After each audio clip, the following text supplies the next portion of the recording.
Good morning. I realize that some of you may have been seeing me around the last couple of months, but not really know who I am. I'm Tommy Drake. I've actually been your seminarian, one of your seminarians now, since January. But we did things differently for a while. So unless you'd been on Rector's Forum or maybe in some meeting that I had been in, you didn't know me. But it's good to be with you. So maybe you know this because you've been paying attention. And maybe you won't know it because you haven't been here a while. Come in. Maybe you won't know it because you've been here a while. Or maybe you're here for the first time. And I'm glad you're here. But our readings of the last few weeks or so have been guiding our thoughts toward discipleship. At least they're trying to. We've heard a lot from Mark lately. Mark's gospel is fast-paced, it's brief, it's centered on action, it's full of signs and wonders. The word immediate is used a lot. Stories begin with "and," as if there's something already going on. Things change very quickly in Mark, so we have to pay attention, because he's always moving on to the next thing, just as we're beginning to wrap our heads around what we've just heard or experienced. Mark has a way of telling a story that keeps a sharp focus on the identity of Jesus, his followers, and the cost of discipleship. Mark is my people, if in case you haven't guessed. I like Mark a lot.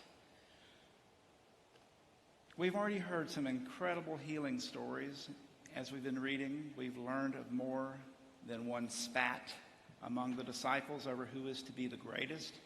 Peter rebukes Jesus. Jesus rebukes Peter. And there is teaching. What does it mean to be a disciple of Christ? But this section of Mark, the one we've been reading for the last few weeks, is really addressed to you and me. Those of us who profess to believe in Jesus. So we have to be careful and pay attention to what Jesus teaches us and to how the people in these stories respond to that teaching and how they are transformed by it. We just heard that Jesus and his disciples came to Jericho.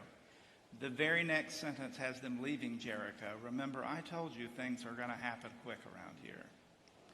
And along the road, they meet Bartimaeus, son of Timaeus.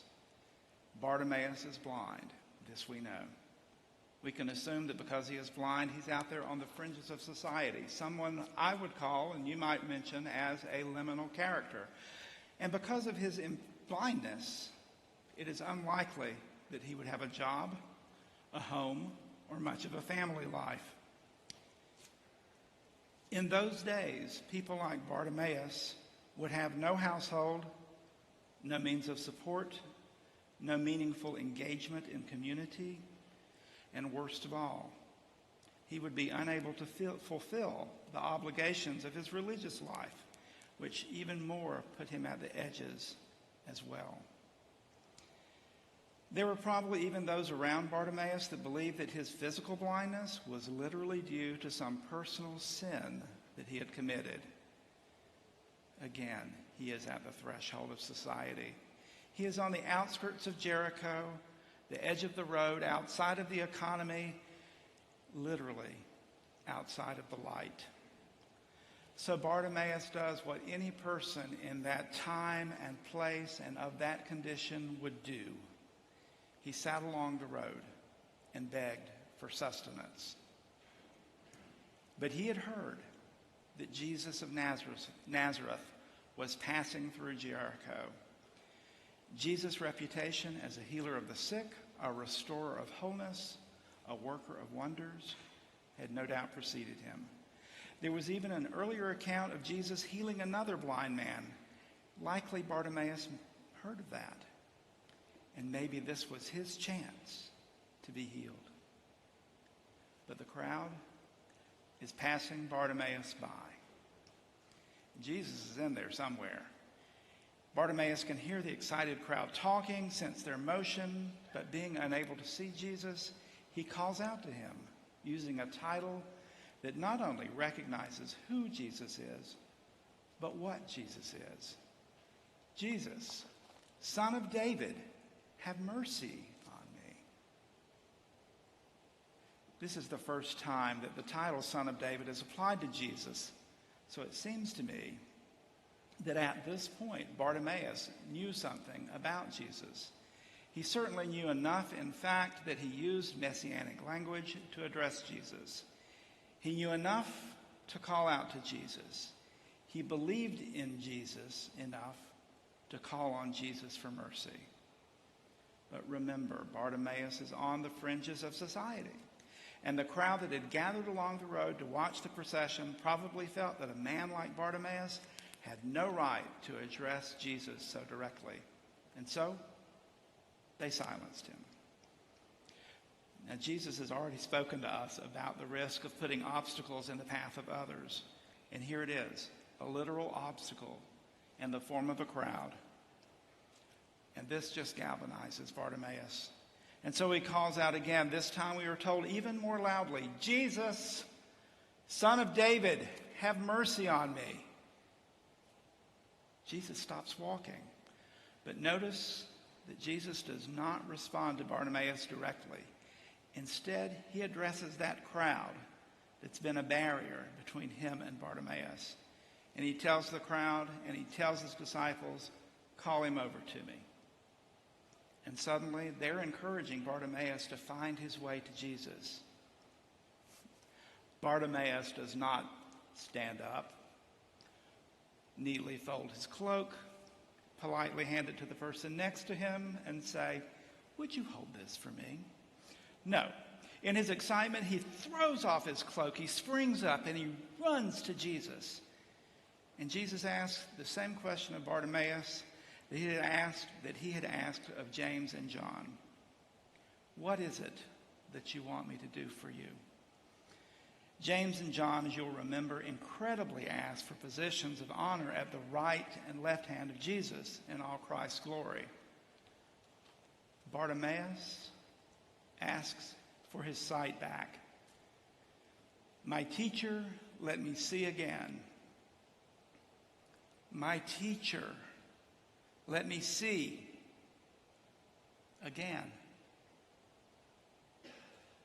And with a word, not a touch, Jesus restores Bartimaeus' sight.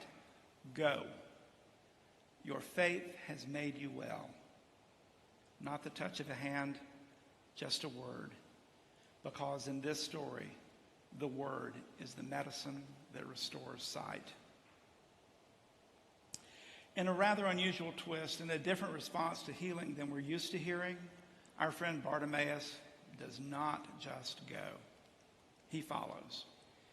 In contrast to the rich young man who turned and walked away from Jesus because he knew he could not give away everything he owned, the cost of discipleship for him was too high. But Bartimaeus joyfully threw his only possession aside and leapt to Jesus.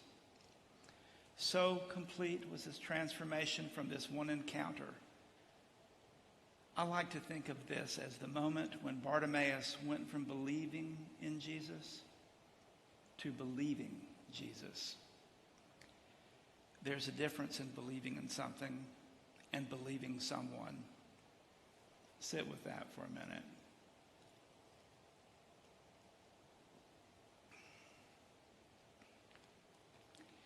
In his book, Whistling in the Dark, Frederick Buechner wrote, believing in God is an intellectual position. It needs have no more effect on your life than believing in Freud's method of interpreting dreams or the theory that Sir Francis Bacon wrote Romeo and Juliet. Believing God is something else again. It is less a position than a journey, less a realization than a relationship. It doesn't leave you cold like believing the world is round. It stirs your blood like believing the world is a miracle. It affects who you are, what you do with your life, like believing your house is on fire or that somebody loves you. We believe in God when for one reason or another we choose to do so. We believe God when somehow we run into God in a way that by and large leaves us no choice to do otherwise. When Jesus says that whoever believes into him shall never die, he does not mean that to be willing to sign your name to the Nicene Creed guarantees eternal life. Eternal life is not the result of believing in, it is the experience of believing. End quote. So it was with Bartimaeus. He believed in Jesus to be sure. He placed himself along a path where he knew Jesus would pass. And at the end of the story, we see what happens when he went from believing in Jesus to believing Jesus. Go. Your faith has made you well. And so it is with us.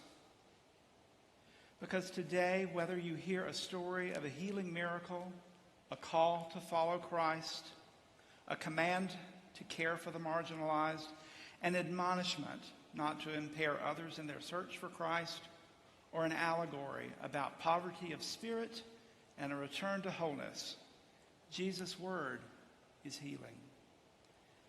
Believing Jesus is transformational. We are transformed by that belief because once we believe Jesus, we can never go back. It compels us to go and do any number of things in response. Some teach, some pray, some preach, some lead, some give, some follow, some give away gladly all that they have. Some even discern at their late 50s that they should sell their business and their home and move to a mountain in Tennessee and train to become a priest. Jesus never said that our response to belief was rational. He never said it to me. The miracle in this story, and indeed in all of us who believe Jesus, is that we may begin as a blind beggar sitting on the side of the road. But the story ends with the new disciples seeing, walking, and following Jesus on that road. Seeing Jesus, following Jesus' way, it is salvation. It means losing one's life. It means surrendering oneself, surrendering one's possessions, surrendering our desire for domination over that which we did not create and will never truly possess. It means acknowledging our demands, our distractions, our temptations, our expectations, our grudges, our doubts, our fears, all of our shame, and everything else we can conjure up, and surrendering them all. It means believing that there is nothing that cannot be redeemed by God. It means throwing off our cloaks, leaping to Jesus, regaining our sight, and walking with Jesus to the cross and receiving the healing gift of his resurrection. Bartimaeus' path to joy, hope, and peace is available to us all. Thanks be to God.